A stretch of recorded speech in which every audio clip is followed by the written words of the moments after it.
안녕하세요. 세례를 받는다는 건 신앙생활에서 정말 중요한 시작점이잖아요. 그런데 말이죠. 그 중요한 의식이 끝나고 나면 그 다음엔 우린 어떤 삶을 살게 되는 걸까요? 오늘 저희가 살펴볼 이 안내서를 바탕으로요. 세례 교인의 삶이 어떤 여정인지 한번 같이 따라가 보려고 합니다. 네, 바로 이 질문이죠. 세례식은 끝났고 이제 물기도 다 말랐는데 그래서 그 다음은 뭘까요?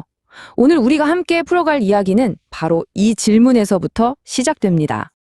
근데 되게 신기한 게요. 그 해답의 실마리를 우리가 정말 흔하게 먹는 한 간식 이야기에서 찾을 수 있다는 거예요.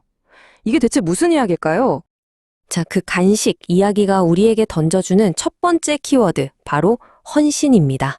지금부터 그 이야기를 통해서 헌신하는 삶이 어떤 건지 한번 들여다보겠습니다. 아마 다들 아실 텐데요. 바로 호두과자입니다. 이 호두과자를 처음 만드신 분이 신복순 권사님이시거든요. 이분이 사업으로 정말 크게 성공하신 뒤에 자신의 수입을 하나님께 드리기로 마음을 먹었던 거죠. 이때 하셨던 기도가 참 인상적인데요. 이제부터 제가 버는 것의 절반은 하나님의 것입니다. 와, 정말 대단한 고백 아닌가요? 이게 바로 세례 교인으로서 우리가 가져야 할 그 헌신의 마음이 어떤 건지를 딱 보여주는 상징적인 이야기라고 할 수 있겠습니다. 자, 그럼 이런 헌신의 마음이 우리 삶에선 구체적으로 어떻게 나타날까요? 그 첫 번째 모습이 바로 한 주의 리듬을 만드는 것, 바로 주일 성수입니다. 원래 구약 시대에는 안식일이라고 해서 창조를 기념하는 토요일을 지켰잖아요. 그런데 신약 시대로 오면서 이게 바뀌게 됩니다. 바로 예수님의 부활을 기념하는 일요일, 그러니까 주일을 지키게 된 거죠. 그래서 이 주일은 이제 그냥 쉬는 날, 그런 의미를 넘어서요, 예배를 드리면서 영적으로 새 힘을 얻는 아주 특별한 날이 된 겁니다. 자, 그럼 세례교인이 되면 교회 공동체 안에서 어떤 책임, 그러니까 어떤 의무들을 감당하게 될까요? 지금부터 그 핵심적인 내용들을 하나씩 살펴보겠습니다. 여기서 드는 비유가 참 재밌어요. 교인의 의무를 마치 한 나라의 국민으로서 지는 의무에 빗대서 설명하거든요. 생각해보면 그렇죠. 국민들이 의무를 다할 때 나라가 제대로 서는 것처럼 교회도 교인 한 사람 한 사람이 자신의 의무를 다할 때 비로소 굳건하게 서나갈 수 있다는 의미입니다. 네, 그렇다면 이 안내서에서 강조하는 핵심 의무가 과연 몇 가지일까요? 바로 6가지입니다. 바로 예배, 기도, 전도, 봉사, 교제, 그리고 헌금입니다. 이 6가지가 세례교인의 삶을 떠받치는 아주 중요한 기둥들이라고 할 수 있겠네요. 자, 그럼 그 첫 번째 기둥부터 한번 같이 살펴볼까요? 네, 첫 번째는 바로 예배입니다. 뭐니 뭐니 해도 모든 신앙생활의 시작이자 가장 기본이 되는 게 바로 예배죠. 정기적으로 다 같이 모여서 하나님을 만나는 이 시간을 통해서 우리 공동체가 비로소 하나가 되는 거니까요. 이렇게 예배를 통해서 마음이 채워지고 나면 자연스럽게 기도로 이어지게 됩니다. 기도는 하나님과 나누는 대화잖아요. 이건 정말 신자만이 누릴 수 있는 아주 특별한 권리이면서 동시에 나 자신과 또 우리 가족, 교회를 위해서 힘써야 하는 중요한 의무이기도 합니다.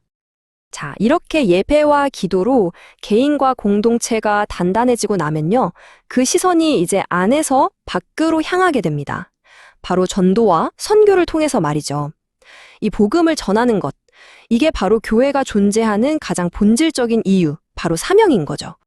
물론 밖으로만 향하는 게 아니라 공동체 내부를 돌보는 일도 정말 중요하겠죠? 그게 바로 네 번째 의무, 봉사입니다. 여러 가지 활동에 직접 참여하면서 교회를 함께 세워나가고 또 다른 지체들이 믿음 안에서 잘 성장할 수 있도록 돕는 아주 구체적인 실천이라고 할 수 있습니다. 이렇게 봉사를 하다 보면요, 자연스럽게 다섯 번째 의무인 교제로 연결이 돼요. 맞아요. 우리는 절대 혼자 신앙생활 하는 게 아니잖아요. 함께 하는 거죠. 서로를 챙겨주고 사랑으로 하나 되는 것. 이게 바로 교제의 진짜 의미입니다. 그리고 이제 마지막 6번째는 헌금입니다. 근데 여기서 정말 강조하는 게 뭐냐면 헌금은 그냥 돈을 내는 행위가 아니라는 거예요. 내가 가진 모든 것의 주인이 하나님이라는 걸 인정하는 일종의 신앙 고백인 셈이죠. 그래서 감사한 마음을 기쁘게 표현하는 행위라는 겁니다. 실제로 성경에서도 딱 이렇게 이야기하죠. 인색함으로나 억지로 하지 말라. 하나님은 즐겨내는 자를 사랑하신다. 결국 핵심은 뭐겠어요? 억지로 하는 게 아니라 정말 마음에서 우러나오는 그 기쁨으로 드리는 것. 그게 제일 중요하다는 겁니다. 자, 이렇게 6가지 의무에 대해서 쭉 살펴봤는데요. 듣다 보니, 세례교인의 삶은 전부 의무와 책임만 있는 건가? 하는 생각이 드실 수도 있겠어요. 근데 과연 그럴까요? 절대 그렇지 않습니다. 의무가 있다면 당연히 그에 따르는 권리도 있겠죠. 이번에는 교인이기 때문에 누릴 수 있는 특별한 권리, 그 특권들에 대해서 한번 알아보겠습니다. 세례교인이 되면요, 먼저 교회의 영적인 보호와 돌봄을 받을 권리가 생깁니다. 그리고 성찬식에 참여할 수 있고 또 교회의 중요한 일을 결정하는 공동의 회의에서 투표권도 행사할 수 있어요. 더 나아가서는 교회의 직분자, 그러니까 리더로 세워질 자격까지 갖게 되는 거죠. 어때요? 의무만 있는 게 아니라 이런 권리도 함께 주어지니까 주는 것과 받는 것이 참 아름다운 균형을 이루고 있죠? 자, 지금까지 세례교인의 의무와 권리에 대해서 모두 알아봤습니다. 그럼 이제 이 모든 걸 우리 삶 속에서 어떻게 녹여내고 실천할 수 있을지 그 부분을 생각해 보면서 오늘 이야기를 마무리해 볼까 합니다. 이 안내서의 마지막은요, 이렇게 우리 자신에게 질문을 던지면서 스스로를 돌아보게 만들어요. 이걸 보면서 느끼는 건, 세례 교인의 삶이라는 게 그냥 한번 세례 받고 끝! 하는 게 아니구나. 계속해서 나를 돌아보고 또 성장해 나가는 그런 과정이구나 하는 겁니다.